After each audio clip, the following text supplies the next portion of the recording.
Сот отуруму жоопкер Өмүрбек Текебаевдин катышуусусуз өткөн. Сот Айгүл Үмөтова чечимди жоопкер тарапты катыштырбай, тараптарга жарыш сөз бербей туруп чыгарган. Өмүрбек Текебаевдин адвокаттары буга каршы болуп, сот отурумунан чыгып кеткен. 1-Май райондук соту чечим мыйзамдын негизинде чыгарылгандыгын, адвокаттарга депутаттын ишеним кагазы болгондуктан Текебаевдин катышуусу шарт эместигин билдирүүдө. Бирок Өмүрбек Текебаев ишеним катты өзүнүн жеке катышуусунда гана деген талап менен берген. В качестве протеста за такой поступок, понимая, что решение будет принято в его отсутствие, и то, что у нас возможности как таковых нету участвовать на судебном заседании без присутствия Өмурбека Черкесовича. Как вам известно, Текебаев дал нам доверенность выступать от его имени только в его присутствии. Да? Несмотря на это, судья Уметова вынесла решение уже в нашем отсутствии, а мы в качестве протеста покинули в демонстративной форме зал заседания до вынесения решения по данному делу. Соттун мындай мыйзам бузуу менен өтүшү жөн гана мыйзам бузуу эмес, конституцияга каршы келген көрүнүш дейт Конституциялык палатанын мурдагы судьясы Клара Соронкулова. Себеби жоопкерди катыштырбай чечим чыгаруу эки гана учурда мүмкүн. Биринчиси таптырбай кетсе, экинчиси сотко келүүдөн баш тартса. Бирок Өмүрбек Текебаев экөөнү тең кылган эмес. Ушу кечеги сот отуруму, өзү сот отурумунан чыккан чечим менин оюмча бул мыйзамсыз чечим болду. Анткени бул жерде негиз салуучу эки принцип бузулду да, бул атаандаштык жана тең укуктуулук.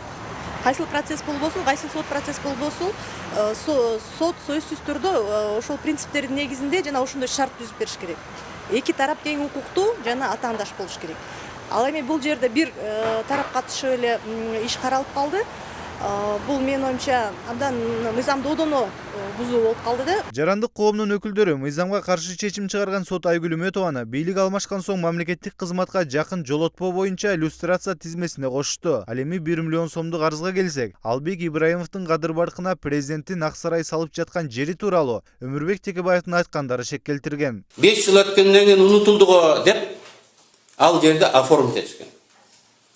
2015 жылдын 7 майында ал участок Ибраимова Айнура Танкеевага катталган. Бул Бишкек шаарынын мэри Ибраимов Албек Сабырбековдун аялы. Кара чечеке. 5 күн өткөндөн кийин 2005 жылдын 12 майында Ибраимовдор ал жерде гражданин Атамбаев Алмазбек Шарсеновичке переоформить этишкен. Албек Ибраимовдун арызында дал ушул 2 гектар 70 сотук жерди 27 гектар деп айтты. Төгүндөсүн деген жери бар. Себеби депутат бул маалымат жыйынында жердин аянтын 27 гектар деп болжолду атаган. Бирок бул маалымат так эмес экенин, официалдуу кагаздар келген соң так маалыматка айланаарын эскерткен жана кийинчерээк 2 гектар 70 сотук жерди 27 гектар деп үтүрдөн жаңылганын кийин тактаган. Бул маалыматтар азыр официалдуу эмес маалыматтар.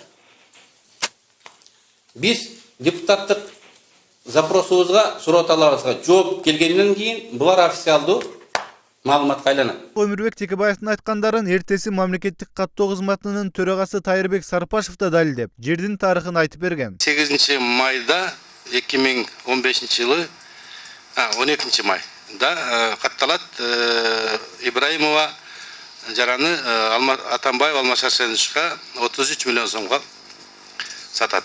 Негизги хронология бизде катталган маалыматтар ушундай. Мен дагы бир жолу фракциянын жана жеке өзүмдүн атынан Тайыр Дүйшөкөевичке терең ыраазычылыкты билип рахмат айтам. Эл алдында биздин жүрүшүбүздү жарык кылды. Ким Бакиевдин менчиктерин тартып алып, өз кызычтыгына пайдаланып атканын ачты. Көп жылдык, 5 жылдык талашка точканы бак этип бүгүн койду. Эми Фарид бизди сотко берем дейт. Эми сотко берсин. Сотто биздин эң негизги күбөбүз Тайырбек Сарпашев болот.